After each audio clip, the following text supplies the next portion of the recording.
আসসালামু আলাইকুম। ইনশাআল্লাহ আশা করি সবাই ভালো আছেন। আলহামদুলিল্লাহ আমিও ভালো আছি। যে যেখান থেকে আমার ভিডিওটি দেখছেন সবাইকে অসংখ্য ধন্যবাদ ও সর্বপ্রতি ভালোবাসা রইল। আজকে দুইটা ইম্পর্ট্যান্ট বিষয় আপনাদের সাথে কথা বলবো এবং ইম্পর্ট্যান্ট দুইটা বিষয়ের ভিডিও আমার কাছে আছে, যেখানে ভয়েস রেকর্ডিং। রাঘুজা শহর থেকে প্রায় 4-5 জন ভিসা পাইছে এই বিষয়ে। আর আরেকটা হচ্ছে যে মালিকের প্রায় ট্যাক্স বাকি ছিল, এরকম একটা ভয়েস ক্লিপ আপনাদের শোনাবো। কিন্তু আপনারা যারা মনে করছেন যে নুলস্তা পুনরায় অনলাইন করা যায়, এই বিষয়টা একদমই ভুল। ঠিক আছে, আপনারা আজকের ভিডিওটা দেখলে জাস্ট বুঝতে পারবেন। এখানে আমি কিছু বিষয় আপনাদেরকে ভেঙে দিব ইনশাআল্লাহ।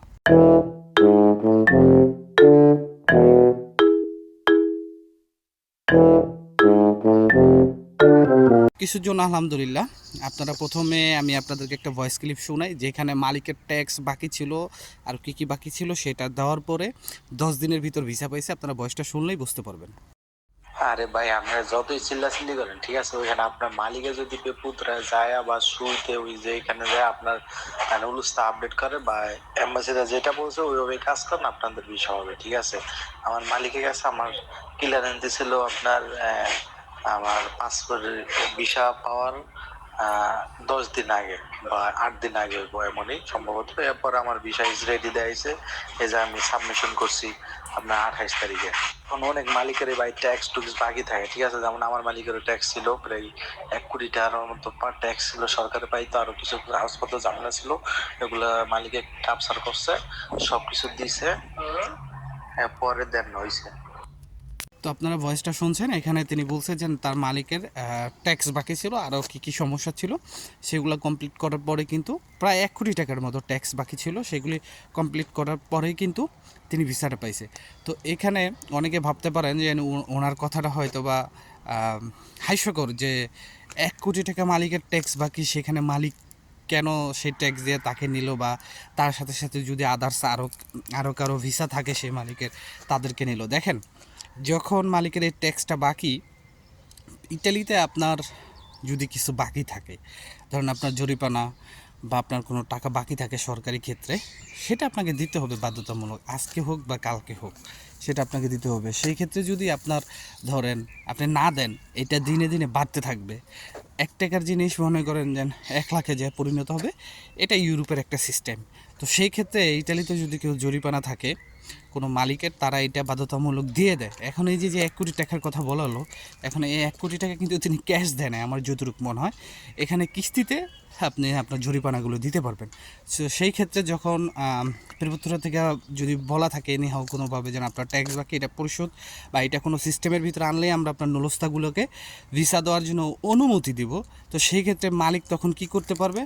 মালিক এখানে ইকো ইতালিয়াতে যাবে, বা মালিক কোনো কাপের থেকে বা কোনো সংস্থা থেকে যারা এইসব কাজ করে, তাদের মাধ্যমে তিনি এটাকে কিস্তি সিস্টেম করতে পারবে। সেই কিস্তিটা হতে পারে আপনার 40 বছরের, সেই কিস্তিটা হতে পারে 30 বছরের, এবং সেটা আপনার যে মালিক, সেই মালিক মাসে মাসে এটা পেমেন্ট করতে পারবে। তো এটা হিউজ পরিমাণ পেমেন্ট করা লাগবে না। হয়তো যদি আপনি চান 200 ইউরো, 600 ইউরো, 400 ইউরো। ইভেন আমি একটা জিনিস আপনাদেরকে বুঝাই, যে ইটালিতে আমরা যারা বাঙালিরা বা যারাই বাড়ি কিনি, তারা ব্যাংক থেকে মতুয়া নেয়। মতুয়া হচ্ছে লোন। তো সেই লোনটা কীভাবে পরিশোধ করে? মাসে 600 টাকা আছে কারো, মাসে কারো 400 টাকা আছে, মাসে কারো 500 টাকা আছে। তো এই সিস্টেমে আপনার তারা পরিশোধ করে থাকে। তো এইটা আমি মনে করি এখন যাদের কাগজ জমা আছে, প্রত্যেক বেশিরভাগই যদি 100টার ভিতরে আমি 90% ধরি, হ্যাঁ 90% মালিকের এরকম সমস্যা থাকতে পারে। তো সেই ক্ষেত্রে একটা জিনিসে আপনাদের আমি বলতে চাই যে আপনার নলস্তা নবায়ন করা যাবে না, এটা কিন্তু একদমই সত্য। কিন্তু আপনার মালিক আপনার জন্য প্রেরপুত্তরা যেতে পারে যে কী সমস্যার কারণে আমার কর্মীকে ভিসা দেওয়া হচ্ছে না। তখন কিন্তু প্রেরপুত্তরা একটা জিনিস আপনাদেরকে বলবে যে, আপনার মালিককে বলবে যে আপনার এখন যদিও ট্যাক্স বাকি আছে, এটা পরিশোধ করুন, বা আপনার ডুব সার্টিফিকেট, আপনার আসাভেরাসিওনে, আপনার কুদরিদিত্ব, এইগুলা হাবিজাবি বা আপনার ট্যাক্স বাকি আছে, এগুলা কিস্তির মাধ্যমে করুন বা পরিশোধ করুন, তাহলে আমরা আপনার নরস্তাগুলি ভিসা দেওয়ার জন্য পারমিশন দিব।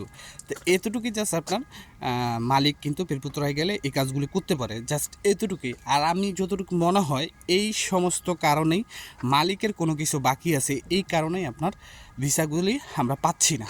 আশা করি বুঝতে পারছেন। আর আরেকটা ভিডিও আমি এখন আপনাদেরকে দেখাবো, যেটা হচ্ছে রাগুজা শহরে একসাথে তারা ভিসা পাইছে।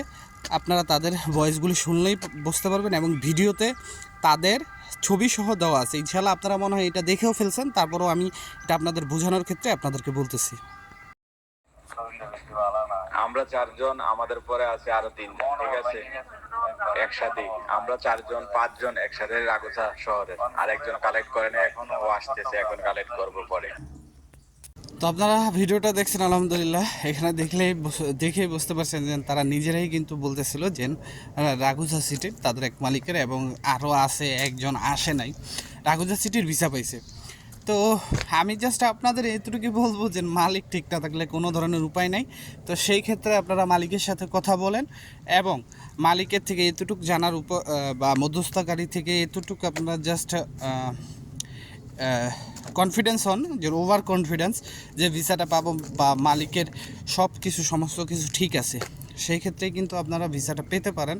এটা আমি আপনাদের সাথে মজার ছলে বলতেছি না, এটা সবচেয়ে থেকে গুরুত্বপূর্ণ যে মালিকের সমস্ত কিছু ঠিক আছে কিনা। এবং স্পন্সর ভিসার ক্ষেত্রে এবং এগ্রিকালচার ভিসার ক্ষেত্রে এখন আলেজ্য আর সার্টিফিকেট এটা দেওয়া লাগে। আর আমি আরেকটা কথা বলে দিই যে আপনারা আপনাদের মধ্যস্থকারীকে বলবেন যে মালিকের যে প্যাক আইডি সেটার ভিতর কোনো মেসেজ গেছে কিনা সেটা দেখতে, এবং যে স্পিরিট আইডির মাধ্যমে আপনার জন্য আবেদন করা হয়েছে সেই স্পিরিট আইডিটা ফলো করতে।